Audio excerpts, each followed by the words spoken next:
E aí quando eu orei ao Espírito Santo, o Espírito Santo me trouxe a convicção do que eu deveria pregar. Porque para você que não sabe, hoje, dia 19 de maio, é comemorado em Israel o dia da festa de Pentecoste. Hoje é comemorado o dia de uma das festas judaicas mais famosas da Bíblia. E é muito comum nós sabermos sobre a festa da Páscoa. Quem aqui celebra a Páscoa todo ano? Diga glória a Deus pelo sacrifício de Jesus. Porém, a Bíblia nos mostra que exatamente 50 dias após a Páscoa, Deus mandou que o povo celebrasse a festa de Pentecoste, que em outras palavras, essa festa também era chamada de festa da colheita, que era quando os judeus celebravam pela colheita e pela provisão. E é claro que eu não vou falar apenas sobre colheita hoje, eu vou falar sobre o Espírito Santo, mas eu profetizo que hoje é dia de Pentecoste, e se hoje é dia de Pentecoste, eu declaro que essa vai ser uma semana de colheita sobre a sua vida, uma semana em que você vai colher sementes que você plantou, que você nem lembra. Eu profetizo que essa semana vai ser uma semana de surpresas, surpresas boas da parte de Deus sobre a sua vida, e só quem crê e toma posse diz amém, em nome de Jesus. A festa de Pentecoste era a festa da colheita. Porém eu acredito que você, assim como eu, ouviu falar a primeira vez da festa de Pentecoste não por conta do Antigo Testamento, que a Bíblia fala que o povo comemorou essa festa. Eu acredito que a primeira vez que você ouviu falar sobre Pentecoste foi no Novo Testamento, no livro de Atos, capítulo de número 2, quando a Bíblia fala que aconteceu um dos maiores eventos cristãos da história, que foi o derramar do Espírito Santo de Deus sobre os discípulos. E eu já quero adiantar para você que está aqui, que tem gente que às vezes pensa: pastor Samuel, eu sou obrigado a ter o Espírito Santo? Eu sou obrigado a ser cheio do Espírito Santo? E deixa eu te dizer uma coisa: tem coisas na minha vida e na sua vida cristã que é uma escolha pessoal sua. Tem coisa na nossa vida que a própria Bíblia sugere. Tem coisa na Bíblia que é um conselho, mas tem coisa na Bíblia que é uma ordem. Tem coisas na Bíblia que nós não temos a oportunidade de discutir. Por exemplo, se você quer pintar o seu cabelo de louro, de ruivo, de preto, isso é uma escolha sua. A gente pode até não achar legal e achar que não combina com você, mas a vida é de quem? A vida é sua. Então isso é uma decisão pessoal. A questão da roupa que você veste, tem gente que às vezes fala, né, Samuel, tem igrejas que o pessoal veste saia lá nos pés, tem igreja que não pode cortar o cabelo. Enfim, nós respeitamos todas as igrejas, mas aqui na nossa igreja nós não pregamos usos e costumes, porque nós sabemos que a salvação não é pelas nossas obras e não é pelas roupas que nós vestimos. A salvação é porque um dia Jesus Cristo morreu na cruz do Calvário para salvar as nossas vidas. Então aqui não é obrigado você usar uma saia lá nos seus pés. O que a Bíblia manda é você se vestir com pudor e modéstia. Amém, irmãs? Eu não vou nem entrar nesse mérito, que hoje não é culto de mulheres, hoje não é dia de vocês serem exortadas quanto à roupa, mas eu oro para que você, em nome de Jesus, seja guiada pelo Espírito Santo até nisso. Amém, igreja? Porque tem crente, né, irmão, que tem dois guarda-roupa. Um guarda-roupa para vir para o culto e o outro guarda-roupa para viver a vida normal. E Deus diz para você hoje: você não é duas pessoas e você não vive uma vida dupla. Você não pode servir a Deus e o mundo. Seja uma pessoa só. E roupa que não serve para vir para a igreja também não serve para você ir para lugar nenhum. Eita, meu Deus, nem estava no script essa palavra, mas como eu pedi para o Espírito Santo me usar, ele deve estar consertando alguém. Perdão aí, viu, amiga? Mas é para o seu bem. Então, quando nós falamos sobre conselhos e ordens da palavra de Deus, nós precisamos entender que existe uma ordem que Jesus deixou para cada um de nós, que não é um conselho. Existe uma ordem que Jesus deixou, que foi: enchei-vos do Espírito. Tem crente que às vezes acha que é possível viver a sua vida espiritual só pela força da sua mente, só pela sua decisão pessoal. E nós vamos aprender na palavra de Deus hoje que por mais que você seja uma pessoa boa, por mais que você tenha um coração bom, você não tem capacidade de viver uma vida de obediência a Deus se não for pelo Espírito Santo. Sabe, gente, nós podemos ser otimistas como for, mas sinceramente, se você abrir a televisão, você só vai ter motivo para ficar depressivo e ansioso. É assim ou não é? Depois dessa pandemia que a gente atravessou, antigamente luxo era você andar de lancha. Hoje, luxo é você ter saúde mental. Quem concorda com isso? E eu declaro sobre a sua vida o capacete da salvação. E se você está com a sua mente abalada, hoje o Espírito Santo vai trazer paz para as suas emoções, e você vai ter saúde mental. Porque, gente, sinceramente, vamos falar a verdade, se você abrir a televisão, você só vai ter motivo para ficar ansioso, preocupado, você vai ter medo do dia de amanhã. E é por isso que Deus te traz para o culto, porque você não vai começar a semana assistindo um programa velho sem futuro, tipo um Fantástico da vida, que só vai falar coisa ruim para você. Hoje você veio receber foi Bíblia, porque a sua esperança não está no telejornal, a sua esperança está na palavra de Deus, e a palavra de Deus te garante que vai ficar tudo bem. Louvado seja o nome do Senhor Jesus Cristo. Então eu e você precisamos entender que a nossa vida cristã, a nossa vida espiritual, para que ela possa crescer, nós precisamos obedecer o que a palavra de Deus ensina. E quando eu vi que hoje era dia de Pentecoste, eu falei: meu Deus, essa é a oportunidade perfeita para eu pregar sobre Pentecoste.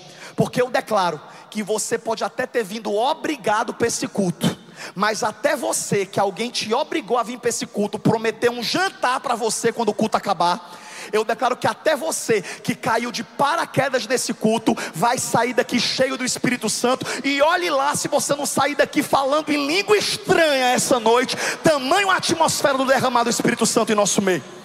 Hoje nós vamos entender o que a palavra de Deus fala sobre isso, e eu quero ler com vocês o que diz em Atos capítulo de número 2. Vamos ler Atos capítulo de número 2, versículos de 1 a 4, só para que a gente possa se situar no contexto dessa festa. Olha o que diz a palavra de Deus: e chegando o dia de Pentecoste, estavam todos reunidos num só lugar. De repente veio do céu um som como de um vento muito forte, e encheu toda a casa na qual estavam assentados. Versículo 3: e eles viram o que parecia línguas de fogo, que se separaram e pousaram sobre cada um deles. E para encerrar o versículo 4: e todos ficaram cheios do Espírito Santo, e começaram a falar em outras línguas, conforme o Espírito Santo os capacitava. Assim aconteceu o Pentecoste no Novo Testamento. No Antigo Testamento, o Pentecoste começa e acontece 50 dias após a Páscoa dos Hebreus, quando a Bíblia fala que Jesus manda os hebreus matarem um cordeiro e ungir os umbrais das portas da sua casa com o sangue do cordeiro, porque naquela noite viria a 10ª e última praga sobre Faraó. E a Bíblia fala que naquela noite todos os primogênitos seriam mortos, tanto as crianças quanto os animais, mas a casa que tivesse a marca do sangue do cordeiro, o espírito da morte não poderia entrar. E é claro que eu não vou perder a oportunidade de profetizar e declarar que a marca do sangue do cordeiro está sobre os umbrais das portas da sua casa. A marca do sangue do cordeiro está sobre a tua testa.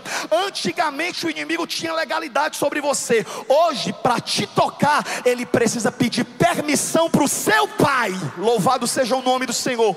Você tem a marca do sangue. E a Bíblia fala que depois daqueles 50 dias que marcavam a Páscoa dos Hebreus, acontecia a festa de Pentecoste, a festa da colheita.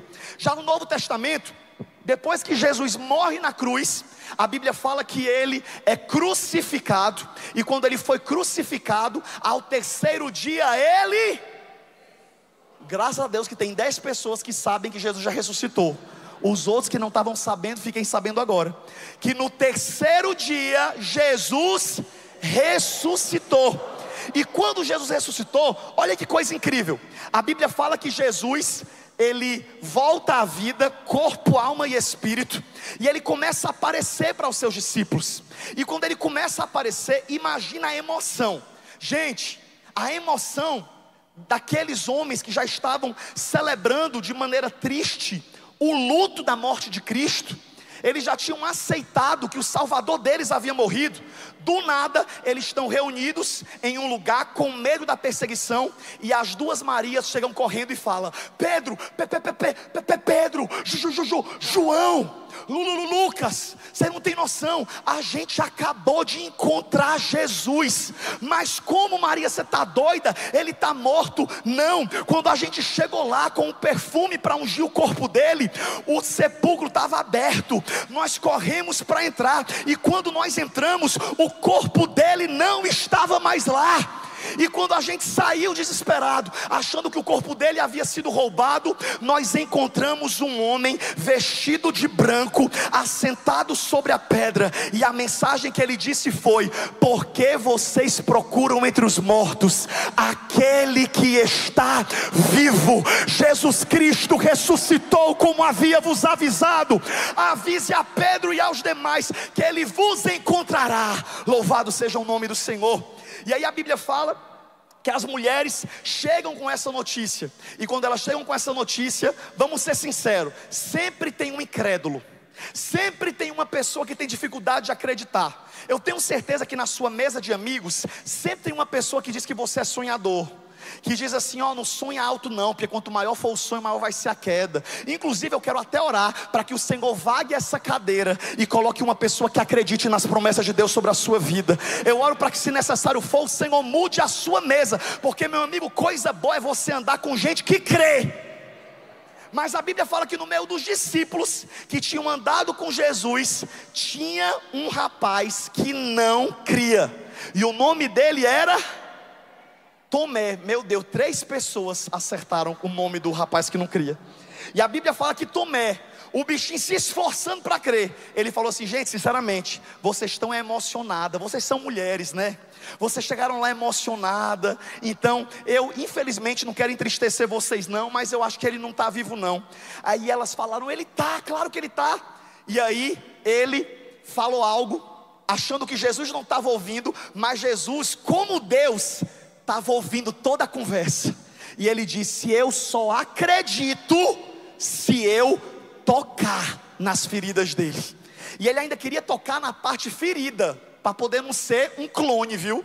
Para poder ter certeza que não era um cover de Jesus.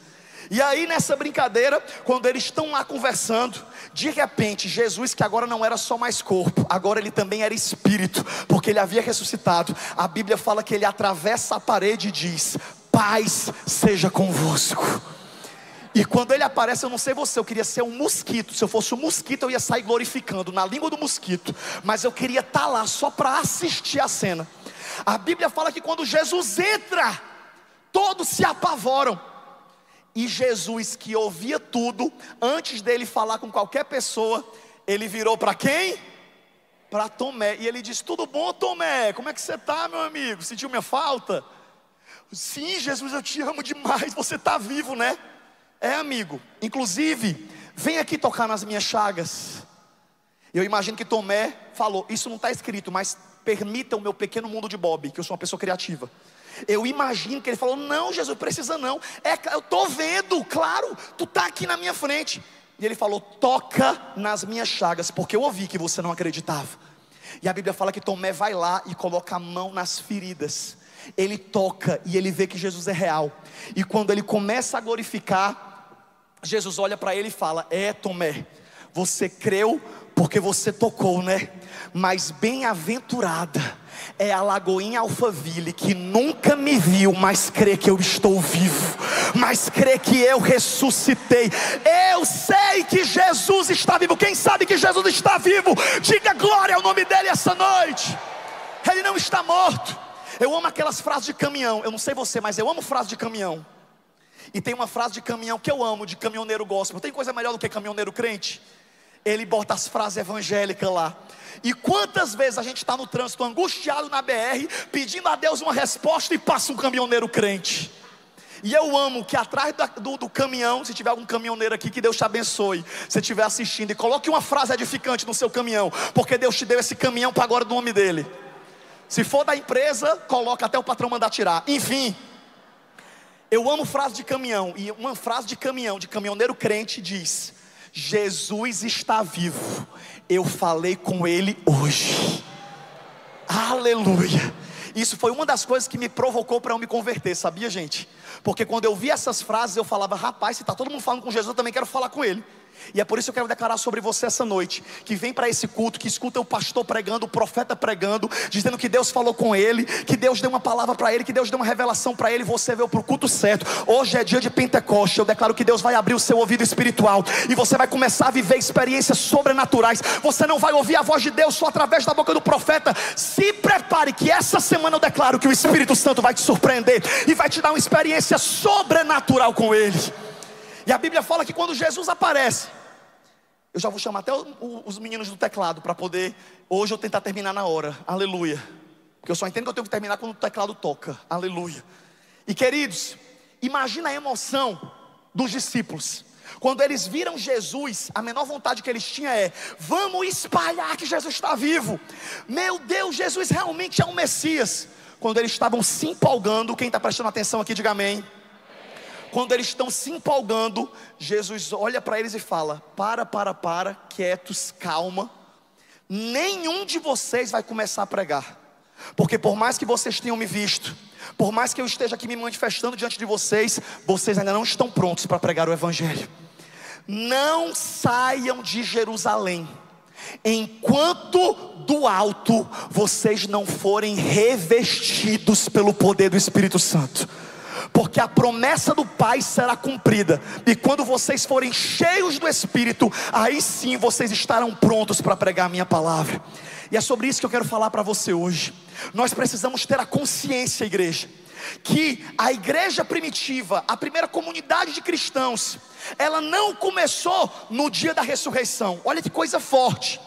A igreja só começou a se reunir como igreja após o dia de Pentecoste. Não foi nem a ressurreição de Jesus que inaugurou a igreja. A Bíblia diz que a igreja foi inaugurada quando o Espírito Santo desceu no dia de Pentecoste.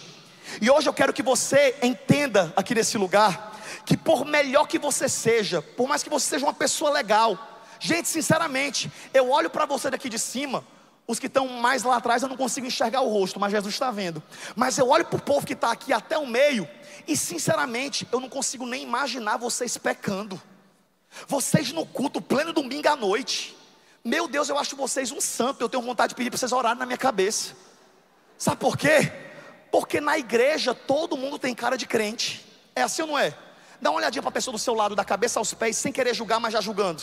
Dá uma olhadinha e fala assim: meu Deus, como você é gospel. No culto, pleno domingo à noite. Podia estar roubando, matando, se prostituindo, está na igreja. Uau, você é uma pessoa maravilhosa.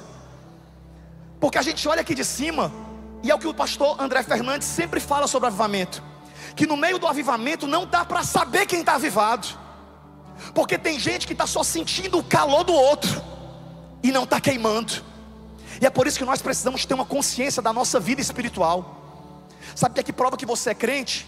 Não é apenas o volume que você canta quando você está no culto, mas é a forma com que você reage diante das propostas que você recebe durante a semana.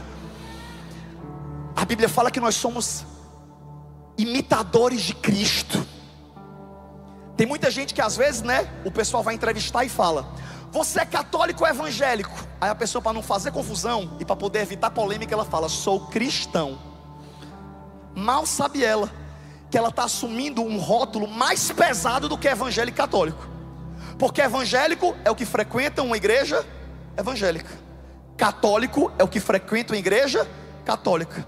Mas cristão, quando você diz que você é cristão, talvez você não saiba, mas eu vou te ensinar hoje, que a raiz da palavra cristão significa pequenos cristos. Quando você bate no peito e você fala: eu sou cristã, você está de maneira implícita dizendo: pode olhar para mim, porque eu sou parecida com Cristo. E vamos falar a verdade, gente. Eu não sei vocês podem ser mais crentes do que eu, mas eu, Samuel, não consigo acertar só pela minha força de vontade. Eu só consigo tomar boas escolhas na minha vida quando eu acordo e vou buscar a presença do Espírito Santo. É por isso que tem gente que às vezes vem para o culto e a pessoa ainda luta com o vício, com o pecado, com o ambiente que frequenta. E por favor, por mais que eu seja o pregador assembleano dessa igreja, que trago muito confronto para vocês, inclusive se você não gostar da minha pregação, volte domingo que vem, que é o pastor André Fernandes de novo. Mas por mais que você às vezes ache que tem coisas que eu falo que é pesada, mas eu falo em amor. Porque tem amigo meu tem amigo seu que te empresta dinheiro para você beber, mas que não respeita a sua conversão. Que quando você diz que está largando a bebida e que vai servir Jesus, esse amigo que diz que te ama tanto, que já viu tanta confusão no seu casamento por causa da bebida, ele olha e fala: careta, tá doido? Quando na verdade um amigo de verdade, ele pode até não se converter junto com você, mas certamente se ele te ama, ele vai ficar feliz por te ver caminhando mais perto de Deus. Mas por que eu estou trazendo esse entendimento para você hoje? Porque que Jesus falou: não adianta vocês apenas terem me visto ressuscitar, vocês precisam ser cheios do Espírito. É porque, queridos, quem nos transforma não é a igreja, quem nos transforma não é o pastor, quem nos transforma é o Espírito Santo de Deus. É por isso que eu e você precisamos do Espírito Santo. Porque tem coisa que eu vou pregar e que você não vai aceitar. Tem gente que já vem para o culto e já fica assim, ó, com os braços cruzados, só julgando a mensagem.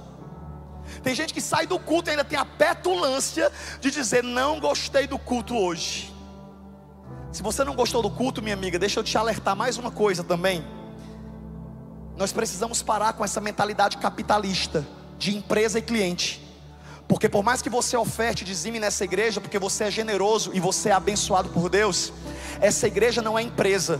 Os pastores não são seus empregados ou seus treinadores motivacionais que falam aquilo que você quer ouvir. Nós somos uma igreja e aqui você vai ouvir o que você precisa ouvir.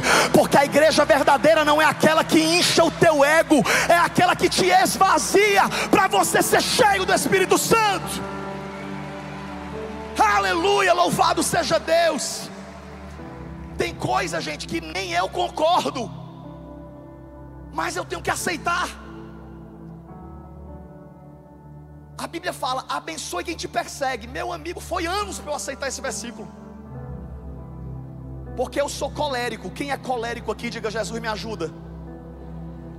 Sabe qual foi um dos pecados que eu tive mais problema para me libertar? Luta grande, igreja. Foi palavras torpes. O que é palavras torpes? O famoso palavrão. Palavras que não combinam mais com o nosso vocabulário. E é tanto que eu sei que muitos aqui estão no processo. Gente, esse culto não é um culto de doutrina, ok? Mas que seja. Eu sei que tem palavra que é bobagem. Às vezes eu acho engraçado quando a gente termina o culto, vem um visitante, e eu até fico respeito total um visitante que fala assim: pastor, a palavra hoje foi... Aí eu falo: meu Deus, isso foi um elogio. Espírito Santo, foi um elogio, acalma meu coração. Por quê?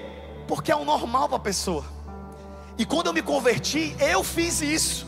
Eu cheguei para o meu pastor da igreja, e olha que o meu pastor, ele era xiita, evangélico muçulmano.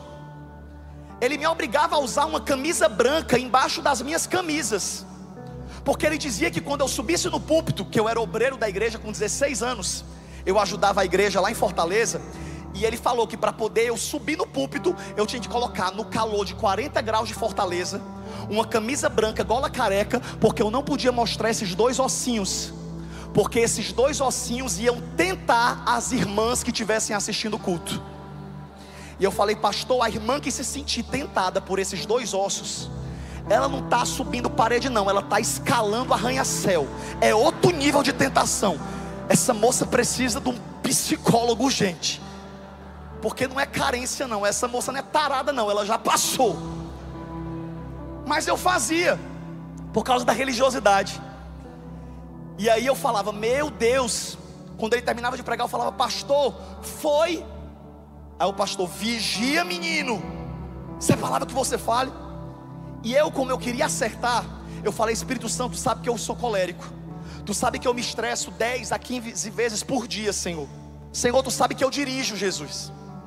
Então me ajuda, me dá pelo menos palavras novas. Aí foi quando o Espírito Santo me ensinou. Aí até hoje, quando eu estou estressado no trânsito, quando a pessoa passa, sabe o que eu falo? Passa, fela da bênção, filho de uma mãe ungida, vai para o céu abençoado. Mesmo que eu esteja estressado, sabe por quê? Porque nós temos que entender a responsabilidade que Jesus estava passando para os discípulos.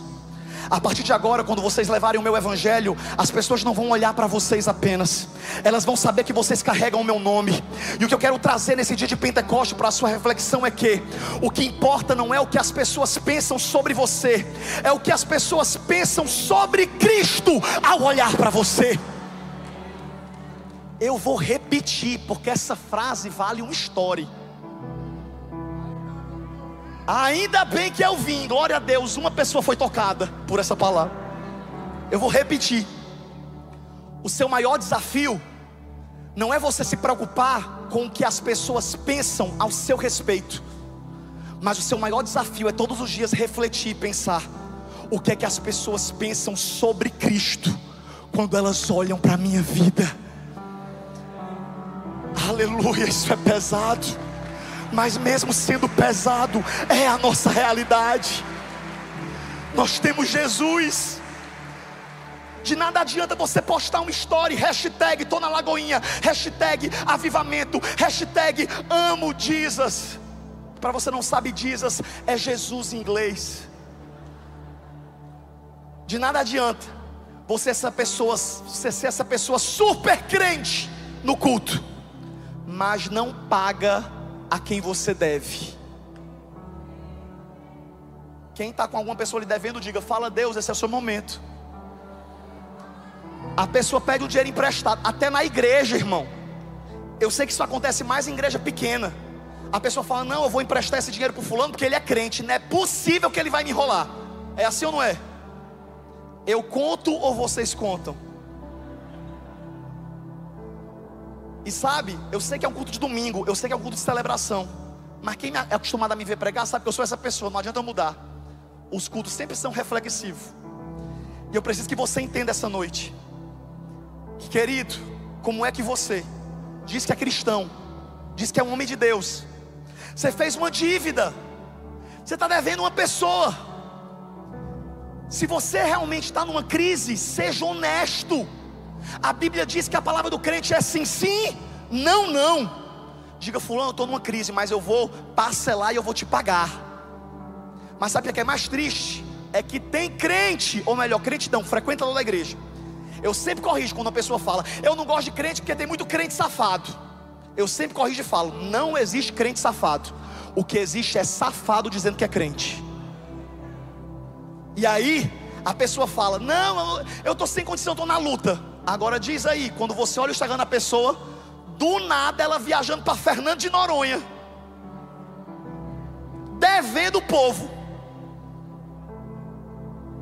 indo para Fortaleza, partiu Fortaleza, mas no WhatsApp estou na dificuldade. Deixa eu dizer uma coisa para você. Eu declaro que você não vai ser frequentador de igreja. Nós não estamos orando por uma Lagoinha Alphaville inchada de uma multidão que vem viver entretenimento. Nós oramos por uma igreja que, independente do seu título, do seu nome, do seu rótulo, de quanto você tem na sua conta bancária, nós não estamos preocupados com isso. Nós estamos preocupados com a sua alma, e em você, quando morrer, ter um encontro com Jesus Cristo e ser salvo. A nossa preocupação não é que você viva uma vida religiosa, mas é que você viva o Evangelho. Essa é a preocupação dessa igreja. E nós, como pastores, vamos estar aqui falando não o que vocês querem, mas o que vocês precisam ouvir. Você é cristão e você precisa viver o Evangelho de Cristo. Pastor Samuel, mas é difícil. Eu sei que é. Eu amo, o meu vídeo favorito dos últimos tempos é o vídeo do senhorzinho que virou meme. Ele falando assim: olha, eu já fiz muita coisa difícil, mas a coisa mais difícil que eu inventei foi virar crente. Alguém já viu esse vídeo? Ele fica lá falando assim: porque meu amigo crente não pode mentir, não pode falar mal da pessoa, não pode passar perto de ninguém. O crente que diz que é fácil ser crente, ele já não está sendo crente certo, porque ele já está mentindo. E eu acho engraçado ele falando. E é por isso que eu preciso dizer para você que, de fato, ser cristão é desafiador. E é por isso que Jesus falou: não saiam de Jerusalém enquanto vocês não forem revestidos pelo Espírito Santo. Porque Jesus queria dizer para eles: tem coisas que vocês não conseguem sozinho, mas cheios do meu Espírito vocês vão conseguir. Cheios do meu Espírito vocês vão conseguir perdoar. Cheios do meu Espírito vocês vão se libertar dos seus vícios. Cheios do meu Espírito vocês vão orar até pelas pessoas que falam mal de você. Cheios do meu Espírito vocês vão se libertar de coisas que você achava impossível. Cheios do meu Espírito vocês vão ser cheios de ousadia, coragem e autoridade. Mas não tentem pela sua força, vocês só vão conseguir cheios do meu Espírito. Sabe por que tem muita gente que está se frustrando na jornada com Deus? Porque está lutando com a sua força. Para de lutar com a sua força e começa a falar: Espírito Santo, me ajuda. O maior exemplo de transformação no Pentecoste foi Pedro. Quem já ouviu falar sobre o apóstolo Pedro? Oh, meu amigo, Pedro dava trabalho para Jesus. Pedro era colérico, temperamental, inconsequente, falava tudo que vinha na cabeça dele, zero filtro. Inclusive eu até me identifico com ele. E sabe o que a Bíblia fala? Que ele tentava acertar, mas ele não conseguia, porque ele não tinha o Espírito Santo. A intenção dele era até boa. A Bíblia fala que um dia, quando Jesus estava na ceia, Jesus virou para os discípulos e falou assim: gente, chegou a hora, eu vou ser entregue para morrer por vocês. Chegou a hora de eu ser crucificado e cumprir minha missão. Aí sabe o que é que Pedro fala? Chuta. Pedro podendo falar: amém, Jesus, vai que nós vamos estar intercedendo aqui de baixo, para o Senhor sustentar, porque o Senhor nasceu para isso. Gente, Jesus não veio à terra só para fazer milagre não. Jesus veio à terra para ser crucificado. A maior obra que Jesus fez foi a cruz. Não tinha como. É tanto que no Getsemane ele suou sangue, dizendo: Senhor, Pai, se possível for, passa de mim esse cálice. Porque quando chegou a hora ele sentiu a angústia e a dor, mas ele terminou a oração dizendo: mas seja feita a tua vontade. Ou seja, a missão de Jesus era a cruz. Aí quando Jesus fala na ceia: gente, chegou a hora, eu vou ser crucificado. Chuta aí quem é que dá um pulo na mesa. Pedro abre a boca e fala: Jesus, jamais eu deixarei isso acontecer, só se passar por cima de mim. Aí ele pensando que Jesus ia falar: uau, Peter, você é meu melhor amigo, meu best. Jesus olhou com muito carinho para Pedro e falou: sabe o que? Para trás de mim, Satanás, porque você não vai me impedir de beber o cálice que o Pai me deu. Eu vou para a cruz, inclusive por você. Aí Pedro se aquietou. Aí Jesus continuou. Gente, continuando, antes de encerrar a ceia, eu quero lembrar para vocês que as profecias preveem que quando o pastor for ferido, todas as ovelhas se dispersarão. E eu sei que por um momento vocês me abandonarão, mas não esqueçam que ao terceiro dia eu ressuscitarei. Fiquem tranquilos, eu vou, mas eu volto. Chuta quem foi que atrapalhou esse momento poderoso. Peter, que para você que não sabe é Pedro em inglês. O Peter abre a boca e fala: sabe o que? Gente, o religioso ele é problemático, porque o religioso ele não fala mal só dele, ele fala mal dos outros. O Pedro se levantou e falou: sabe o que?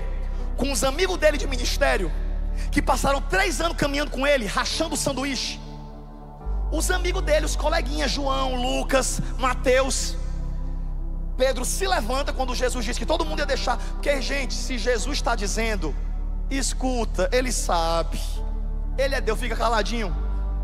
Se Jesus manda você vigiar, se Deus usa um profeta e fala para você: vigie com a sua vida espiritual, não fale: da onde que esse profeta falou isso? Eu estou bem, eu sou forte.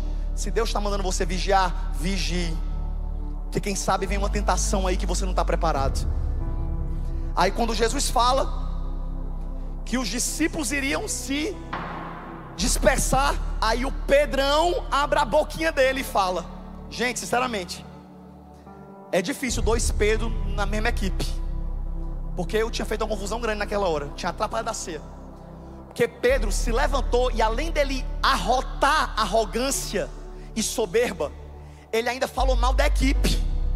Ele falou, sabe o que? Olha o nível de doideira de Pedro. Ele virou e falou: Jesus, fique tu sabendo que ainda que todos esses te abandonem, pensa numa amizade boa, era Pedro. Ainda que todos esses te deixem, eu não te deixarei, eu não te abandonarei. Quem já leu essa passagem da Bíblia? Aí Jesus deu uma olhadinha, e na minha versão da Bíblia contemporaneizada, Jesus falou: Pedrão, segura a onda, porque o galo não terá cantado ainda essa madrugada, e tu terá me negado 3 vezes. E o que eu amo em Jesus é isso. Ele já estava preparado até para a traição de Pedro. Quando Jesus ressuscita, em vez dele falar: tirem Pedro da minha frente, a Bíblia fala que quando Jesus ressuscita, ele diz: manda avisar a Pedro e aos demais que eu irei encontrá-los. Jesus não abre mão de Pedro. Jesus não abre mão de Pedro, porque Jesus ama pessoas sinceras. Jesus ama pessoas que falam: Senhor, eu te amo, mas eu ainda tenho um problema com esse pecado. Jesus, eu te amo, mas eu ainda luto com isso. Ei, eu declaro sobre a sua vida que o diabo não vai te acusar e te condenar a nível de dizer: para de ir para a igreja porque você não é digno. Não, eu venho aqui hoje como profeta sobre a sua vida para dizer: você não vai largar Jesus por causa do pecado. O pecado é quem vai te largar, porque você vai permanecer com Jesus Cristo. Então fica firme, que Ele tem paciência contigo. O Espírito Santo vai te ajudar. E é por isso que eu e você precisamos entender: nós precisamos do Espírito Santo.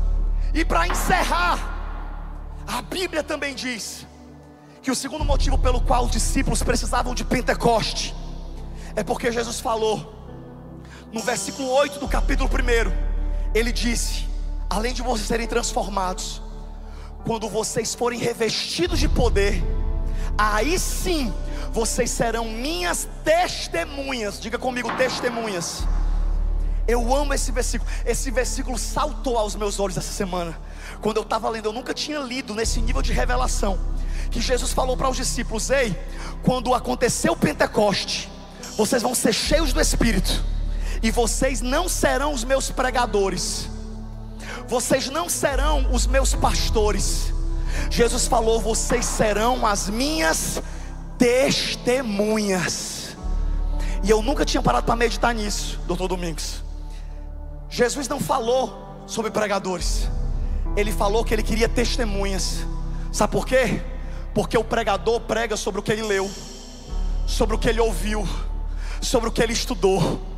Agora, quando uma testemunha chega no tribunal, o juiz vira para ela e fala: conte-nos o que você viu. 3 pessoas entenderam, glória a Deus pela vida de vocês. Testemunhas. Ei, chega de pregadores enchendo linguiça no púlpito. Chega de blogueiros pregando coisas que não vivem no seu Instagram. Chega de pessoas vivendo uma vida hipócrita. Se você não vive o que você prega, por favor, dê uma rezinha. Vai primeiro se encher do Espírito Santo, porque Jesus não está procurando pregadores eloquentes. Jesus não está procurando pessoas que falam bonito. Jesus está procurando testemunhas que dizem: eu não falo sobre o que eu vi, sobre o que eu li, eu falo sobre o que eu vi, sobre o que Jesus fez na minha vida. Eu declaro que você vai sair desse lugar cheio do Espírito Santo. Hoje é noite de Pentecoste sobre a sua vida. E sabe o que significa a noite de Pentecoste? É a noite que você se torna testemunha de Cristo. Eu declaro que sabe o que vai acontecer? Sabe o que vai converter as pessoas que você está evangelizando? Não é o seu blá blá blá gospel. O que vai converter as pessoas que você está evangelizando é elas olharem para a tua vida e elas verem a diferença que o Espírito Santo está fazendo nela. Elas vão olhar para você e vão dizer: ei, como é que você largou as drogas? E você vai dizer: eu fui cheio do Espírito Santo. Ei, você saía para trair a tua esposa comigo, você agora não trai mais. Não traio mais, porque agora eu sou cheio do Espírito Santo e eu sou fiel ao meu casamento. Ei, como é que você parou de fazer isso, aquilo? Você vai dizer: eu fui cheio do Espírito Santo. Eu declaro sobre a sua vida hoje que eu e você precisamos de Pentecoste. Eu e você somos testemunhas de Cristo. As pessoas vão te perseguir, as pessoas vão zombar de você, as pessoas vão até tentar ter defesa contra os seus argumentos. Pessoas de outra religião vão ficar discutindo Bíblia, mas sabe uma coisa que elas não têm defesa? Contra as suas orações e contra o seu testemunho. Elas vão ter que aceitar que nenhum outro Deus a não ser Jesus transforma a vida do ser humano. Aleluia. Eu e você somos testemunhas de Cristo. Nós não falamos sobre o que nós lemos, nós não falamos sobre aquilo que nós ouvimos, nós falamos sobre o que nós vivemos. Sabe uma das pessoas que eu mais admiro na Bíblia? Um cego. Eu amo essa passagem. Eu acho até que esse cego era para ter o nome dele na Bíblia. O bichinho não tem nome, ele ficou conhecido como cego. A Bíblia fala que um dia Jesus estava lá fazendo milagre, quando ele encontrou o cego. E aí Jesus foi lá, colocou a mão sobre os olhos dele e falou: seja curado. Na mesma hora o cego foi curado. Só que qual é o detalhe dessa passagem? Jesus curou vários cegos, viu? Esse aqui não foi o cego de Jericó, esse aqui foi o cego específico. Vocês vão entender quem é ele agora que eu vou contar a história. Jesus cura o cego. E nessa época Jesus estava sendo terrivelmente perseguido pelos sacerdotes, e o povo estava prendendo quem dizia que Jesus era o Messias. Se a polícia chegasse num lugar, os sacerdotes, os religiosos da época, e alguém estivesse falando que Jesus era o Messias, a pessoa ia presa. Aí diz o que, gente? Vocês vão achar muito top esse cego. Eu achei esse cego muito inteligente. O cego está lá vendo tudo, com as bilas de olho bem abertas no templo. Eu estou vendo. Quando de repente os sacerdotes e religiosos cercam o cego, com o intuito de prendê-lo, para que ele não divulgasse o seu testemunho, e que o milagre dele não atraísse pessoas para Jesus. Aí eles cercaram o cego e fizeram a seguinte pergunta: então, tu era cego? Pois é, eu ouvi falar que aconteceu um milagre, foi? Pois me diga uma coisa: você crê que esse Jesus é o Messias? Eles só fizeram essa pergunta para poder tentar botar o cego numa situação difícil. Se o cego dissesse: eu creio que ele é o Messias, ele ia preso na hora. Só que a gente aprende com esse cego o que tem uma frase muito famosa que diz: pregue, e se necessário use palavras. O nosso testemunho ainda fala mais alto do que as nossas palavras. Porque quando cercaram o cego para obrigar ele a declarar que Jesus era o Messias, para que ele fosse preso, o Espírito Santo iluminou a mente do cego, e ele respondeu uma das coisas mais inteligentes e poderosas da Bíblia. A multidão cercou os sacerdotes para ouvir o que é que ele diria. E quando estava todo mundo prestando atenção na resposta do cego, tira a foto daqui para cima, viu, amigo, por causa do pneu. E aí, quando estava lá todo mundo tenso para poder ouvir a resposta do cego, para ele dizer sim, ele é o Messias, e ele ser preso na hora, o cego respondeu o que eu e você precisamos responder: basta isso. Ele olhou para os repórteres, para os sacerdotes, para os policiais, ele olhou para a multidão e disse: gente, se ele é o Cristo, eu não sei, eu não vou responder para vocês, mas uma coisa eu posso dizer: eu era cego e agora eu vejo. Depois que ele passou pela minha vida, depois que eu tive um encontro com ele, a minha visão foi devolvida. Agora eu enxergo, agora eu vejo. Louvado seja o nome do Senhor. Sabe o que é que as pessoas querem ouvir de mim, de você? não é os versículos que você sabe decorado. As pessoas querem ouvir o seu testemunho. Elas querem que você abra a boca e diga o que é que o Espírito Santo fez na sua vida. Porque a fé sem obras é morta. E é por isso que essa noite eu quero encerrar declarando sobre a sua vida aqui nesse lugar. Eu quero encerrar pela 10ª vez.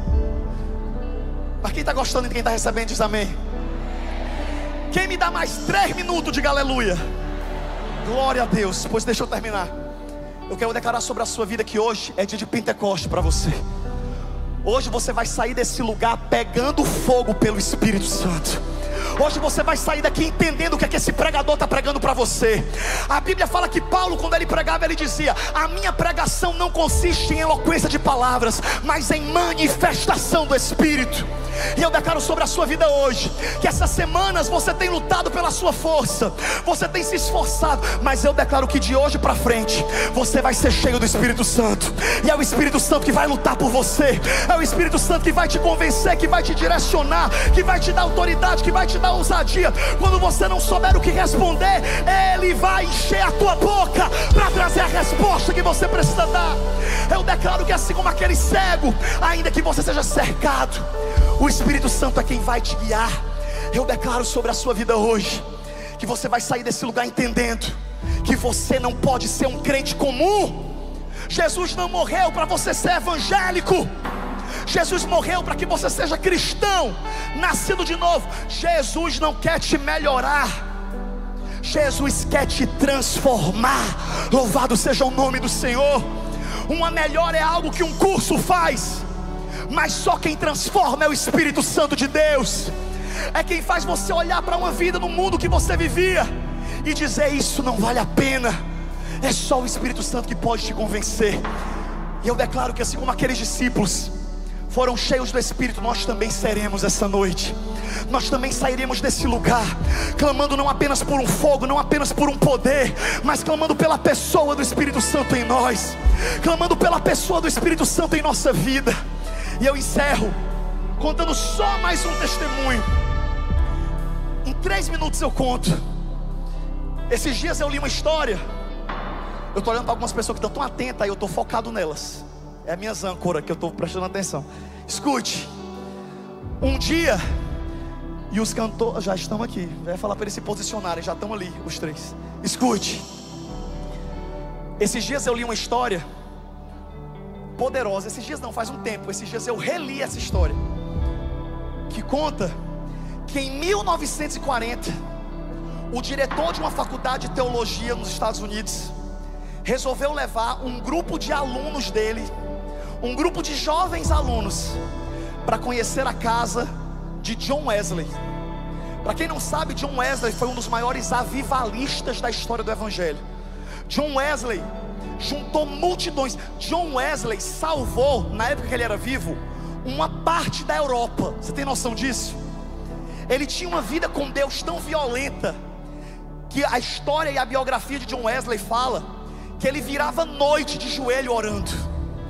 E a oração dele era: Senhor, me dá a Europa. Senhor, salva a Europa. Como eu preguei recentemente aqui na igreja, todo avivamento coletivo começa com uma pessoa queimando dentro do seu quarto. E eu declaro que você vai ser usado para um grande avivamento na sua casa, na sua família, na sua igreja. Não é à toa que você está aqui nessa igreja. Se Deus te trouxe para esse avivamento, é porque você faz parte de um mover que Jesus está fazendo. Igreja do Senhor, olha, abre os olhos e vê. Jesus está voltando para buscar a igreja. Nós não temos mais muito tempo aqui nessa terra, e você faz parte de um dos ceifeiros que vai colher a última colheita de almas para Jesus Cristo. Jesus está voltando. E aquele cara orava tanto que ele viveu um grande avivamento. Enfim, John Wesley morreu, e ele fez uma diferença tão grande na história que a casa dele hoje é um museu que quem vai na Inglaterra visita. Resumindo, o diretor do colégio levou um ônibus de alunos de teologia para conhecer e mostrou aonde John Wesley morava. E é claro, todos eles ficaram impactados com o quarto onde John Wesley orava. Todos contam até hoje que quando eles entram no quarto de John Wesley, eles sentem a atmosfera da presença de Deus, de tanto que aquele homem orou. Lá no quarto de John Wesley tem um tapete que tem 2 marcas escuras que são conservadas até hoje, que eram as marcas, diz do quê? Dos 2 joelhos dele. Quando o diretor terminou de mostrar tudo e levou os meninos para o ônibus, ele fez a chamada para ir embora, e ele falou: fulano, cicrano. E de repente ele percebeu que faltava um aluno, e ele falou: meu Deus, nós esquecemos o fulano, cadê ele? E ele correu para poder ver que aluno era esse, e onde é que esse aluno estava. E quando ele subiu, ele encontrou esse menino de 15 anos, de joelhos, no tapete onde John Wesley orava. E aquele menino de 15 anos, de joelho naquele tapete, quando o diretor entrou, o diretor conseguiu ouvir a oração do menino, e ele ficou com vergonha de atrapalhar a oração dele. E ele ouviu, enquanto o menino chorava muito e dizia: Senhor, faz de novo, faz de novo o que tu fez através de John Wesley, faz de novo, eis-me aqui. E o menino chorava, e o menino dizia: faz mais uma vez, conta comigo, eis-me aqui, Espírito Santo, faz mais uma vez. O diretor foi tão tocado por aquela oração que deixou o menino terminar de orar. E quando ele terminou de orar, ele abraçou o menino e disse: vamos, Billy, já está na hora de voltarmos. Sabe quem era o Billy? Billy Graham, o maior evangelista da história, que reuniu estádios para ouvir a palavra, que foi conselheiro da maioria das autoridades dos Estados Unidos. Deus ouviu a oração do menino de 15 anos, e tudo que Deus está procurando essa noite é pelo menos um de nós que se levante no meio dessa multidão e diga: faz de novo, Senhor, faz de novo, assim como tu fez em Pentecoste. Fica de pé onde você está.